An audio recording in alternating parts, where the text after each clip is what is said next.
দেশে ফেরার দ্বিতীয় দিনে ব্যস্ত সময় পার করবেন বিএনপির ভারপ্রাপ্ত চেয়ারম্যান তারেক রহমান। দুপুরে জুমার নামাজের পর বাবার কবর জিয়ারত করবেন তিনি।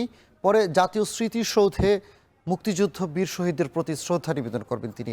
এ নিয়ে বিস্তারিত জানাতে গুলশানে তারেক রহমানের বাসভবনের সামনে থেকে যুক্ত হবেন আরিফ রহমান। জিয়াউর রহমানের সমাধিতে আছেন জাওয়াত মাহমুদ এবং জাতীয় স্মৃতিসৌধে আছেন হুমায়ুন কবির। আমরা শুরুতেই আরিফের কাছে যেতে চাই। আরিফ, জানাবেন যে তারেক রহমানের আজকের কর্মসূচি ঘিরে বিস্তারিত কি আছে, সেখানকার সার্বিক নিরাপত্তা পরিস্থিতি কেমন দেখছেন?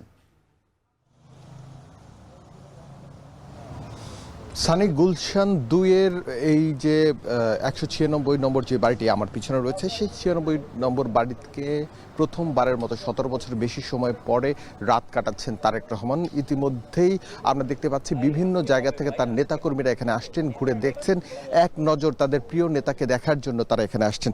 আমি যদি এই বাড়িটি সম্পর্কে বলতে চাই, এই বাড়িটি কিন্তু 1981 সালে জিয়াউর রহমান যখন জীবিত ছিলেন তখন তার নামে বরাদ্দ দেওয়া হয়। পরবর্তী সময়ে তার মৃত্যুর পরে এটি তার পরিবারের কাছে হস্তান্তর করা হয়। যদিও এতদিন পর্যন্ত এই বাসাটি ব্যবহার করতেন ব্রিটিশ আমেরিকান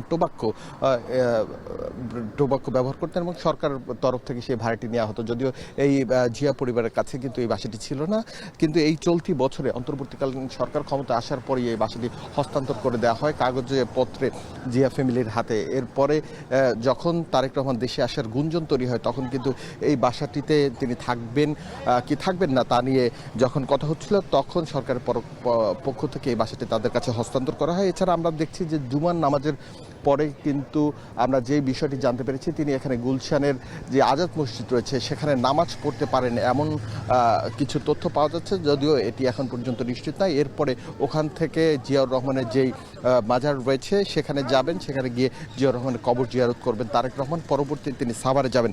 এখন পর্যন্ত এই তথ্যটি কিন্তু আমাদের হাতে রয়েছে। আমরা দেখেছি এই বাসাটিকে ঘিরে আইন শৃঙ্খলা রক্ষাকারী বাহিনী, সিএসএফ, এছাড়া পুলিশ, ডিবি কড়া নিরাপত্তার মধ্যে রেখেছে। চারদিকে সিসিটিভি ক্যামেরা সাজিয়ে রেখেছে। এছাড়া যে কোনো ধরনের প্রতিবন্ধকতা যদি কেউ সৃষ্টি করতে চায় সেক্ষেত্রেও যে কোনো আইন শৃঙ্খলা রক্ষাকারী বাহিনীর কঠোর নজরদারি রয়েছে। আমরা সিএসএফের সাথে কথা বলছিলাম, তারা কোনোভাবেই আমাদেরকে কিন্তু সামনে যেতে দিচ্ছেন না।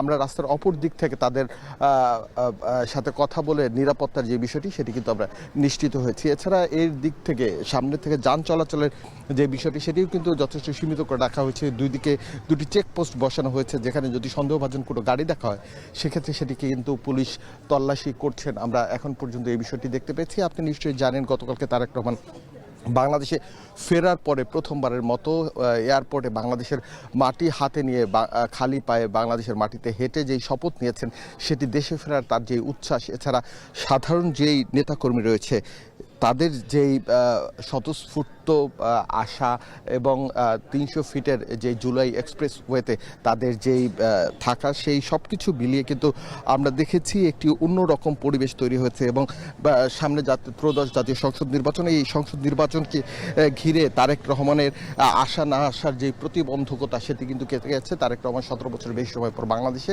ইতিমধ্যেই নেতাকর্মীদের মধ্যে যেই উচ্ছ্বাস, সেই উচ্ছ্বাসে একটি জিনিস নিশ্চিত যে ভোটের যেই পূর্বাভাস, এছাড়া হলে যে সামনে যেই নির্বাচন, সেই নির্বাচন কেন্দ্রিক একটি আবহাওয়া কিন্তু ইতিমধ্যেই তৈরি হয়েছে।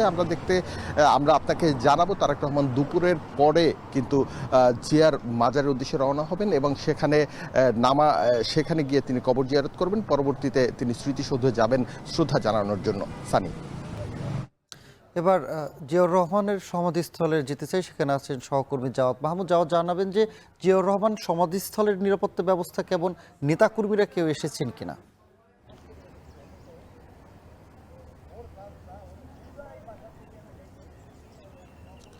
সানি, আপনার প্রথম প্রশ্নটি দিয়ে শুরু করি যে জিয়াউর রহমানের মাঝারে বিএনপির ভারপ্রাপ্ত চেয়ারম্যান তারেক রহমান এখানে দোয়া এবং শ্রদ্ধা নিবেদন করতে আসবেন বা জুমা, তার এই আশাকে কেন্দ্র করে এখানে 4 স্তরের নিরাপত্তা ব্যবস্থা নেওয়া হয়েছে। এবং আমরা এখানে এসে যেটি দেখেছি যে পুলিশ সদস্যদের দেখেছি এখন পর্যন্ত।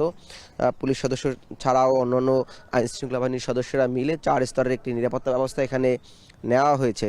এবং দ্বিতীয় যে প্রশ্নটি আপনি জানতে চাচ্ছিলেন নেতাকর্মীরা এসেছে কিনা, এখন পর্যন্ত সেভাবে আমরা কোনো নেতাকর্মীকে দেখতে পাইনি, যেহেতু এই জিয়া উদ্যানে সাধারণ মানুষও প্রাতঃভ্রমণে বের হয়। সেই সাধারণ মানুষের আনাগোনাটাই এখন পর্যন্ত দেখছি, কিন্তু একটি প্রস্তুতি এখানে নেওয়া হয়েছে। আমরা যদি যেটি বলি যে সংসদ ভবনের উত্তর পাশে, অর্থাৎ এই জিয়াউর রহমানের সমাধিতে প্রবেশের যেই সড়কটি রয়েছে সেখানে পর্যাপ্ত পরিমাণে সাউন্ড সিস্টেম অর্থাৎ মাইক বসানো হয়েছে, যাতে এখানে দোয়া মাহফিল পরিচালনা যেটি করা হবে সেটি যাতে শুনতে পান নেতাকর্মীরা। এবং নেতাকর্মীদের জন্য নির্দেশনা হচ্ছে যে লেকটি রয়েছে ক্রিসেন্ট লেক, সেই লেকের অপর পাশে অর্থাৎ আর এক প্রান্তে নেতাকর্মীরা অবস্থান করবেন এবং শুধুমাত্র এই যে সমাধির প্রিমিসিসে অর্থাৎ এই সমাধির যে চত্বর রয়েছে এখানে বিএনপির ভারপ্রাপ্ত চেয়ারম্যান তারেক রহমান এবং তার সাথে দলের স্থায়ী কমিটির সদস্যরা সিনিয়র নেতারা প্রবেশ করবেন। সাধারণ নেতাকর্মীরা যেটি বলছিলাম লেকের অপর পাশে অবস্থান তাদের জন্য এখন বলা হয়েছে। এবং কিছুক্ষণ আগে আমরা এটিও দেখছি যে এখানে যারা দোয়া মাহফিল পরিচালনা করবেন তাদের কয়েকজন তারা এই জিনিসগুলো ঠিক করে নিচ্ছেন, ঝালাই করে নিচ্ছেন যে এখানে সব কিছু ব্যবস্থাপনা ঠিক আছে কিনা, বা জুমার এই পরপর জুমার নামাজের পরেই তিনি আসলে এখানে সরাসরি রওনা করবেন। এবং তারেক রহমানের আগমনকে ঘিরে যেটি বলছিলাম যে সংসদ ভবনের উত্তর পাশের যেই গেটটি রয়েছে সেই গেটটি থেকে একদম ই পর্যন্ত এই মাজারে প্রবেশ করা পর্যন্ত অর্থাৎ এই সমাধিতে প্রবেশ করার সড়ক পর্যন্ত দুই পাশে ব্যানার লাগানো হয়েছে, যে ল্যাম্পপোস্টগুলো রয়েছে এবং গাছের ব্যানারটা নিয়ে তারেক রহমানকে অভ্যর্থনা জানানো হচ্ছে। এবং এই মাজার চত্বরের ভিতরে আমরা দেখেছি যে বিএনপির অঙ্গ সংগঠনের পক্ষ থেকে বেশ কয়েকটি বড় ব্যানার এখানে তাকে স্বাগত জানানো হয়েছে। এই ছিল এখন পর্যন্ত জিয়াউর রহমানের সমাধিস্থল থেকে তারেক রহমান যে বাদ জুমা এখানে দোয়া মাহফিল পরিচালনা করতে আসবেন এবং শ্রদ্ধা নিবেদন করতে আসবেন তার সবশেষ। এবার যেতে চাই জাতীয় স্মৃতিসৌধে, সেখানে আছেন সহকর্মী হুমায়ুন কবির। হুমায়ুন, জানাবেন যে তারেক রহমানের নিরাপত্তা ঘিরে সেখানে কেমন ব্যবস্থা দেখছেন?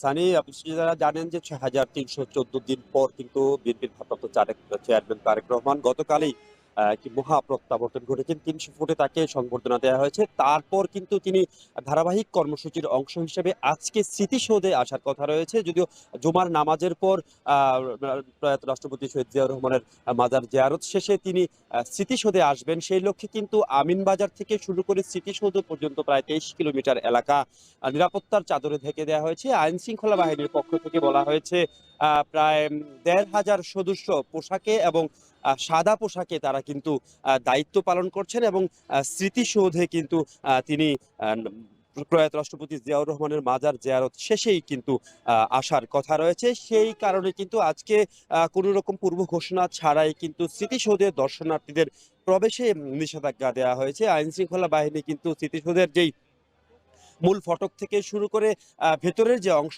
তাদের হেফাজতে নিয়েছেন। স্মৃতিসৌধকে মোটামুটি গতকাল কিন্তু গণপূর্ত বিভাগের যে কর্মকর্তা রয়েছে তার সাথে কথা হয়েছিল। তিনি বলছিলেন যে তারেক রহমানের যে আসার যে এখানে স্মৃতিসৌধে শহীদদের প্রতি শ্রদ্ধা জানাতে আসবেন সেই রকম তিনি একটি আনঅফিসিয়াল খবর পাওয়ার পর থেকেই কিন্তু তিনি ধুয়ে মুছে স্মৃতিসৌধ পরিপাটি করার চেষ্টা করেছে এবং তার যে নিজস্ব নিরাপত্তা ব্যবস্থা রয়েছে সেটিও কিন্তু জোরদার করা হয়েছে, এমনটি কিন্তু নিশ্চিত করেছেন গণপূর্ত বিভাগের যিনি এখানে দায়িত্বরত কর্মকর্তা রয়েছেন তিনি কিন্তু এমনটি বলছিলেন। তো এই মুহূর্তে আসলে স্মৃতিসৌধের ভেতরে উল্লেখযোগ্য সংখ্যক পুলিশ রয়েছে, আমরা দেখাতে পারছি না। স্মৃতিসৌধের সামনেও কিন্তু আইন শৃঙ্খলা বাহিনীর সদস্যরা রয়েছে, দায়িত্ব পালন করছেন।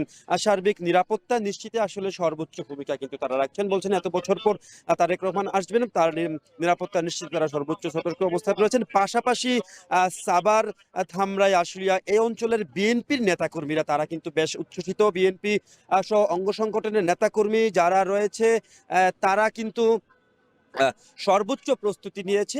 আমার কথা হয়েছিল এই আসন থেকে মনোনীত প্রার্থী ধানের শীষের ফেলাউদ্দিন বাবু, তিনিও কিন্তু বলছিলেন যে বিপুল সংখ্যক একটি জমায়েত, প্রায় লক্ষাধিক মানুষের জমায়েত নিয়ে তিনি স্মৃতিসৌধে এসে হাজির হবেন। এই ছিল আমার কাছে স্মৃতিসৌধ থেকে সর্বোচ্চ শেষ।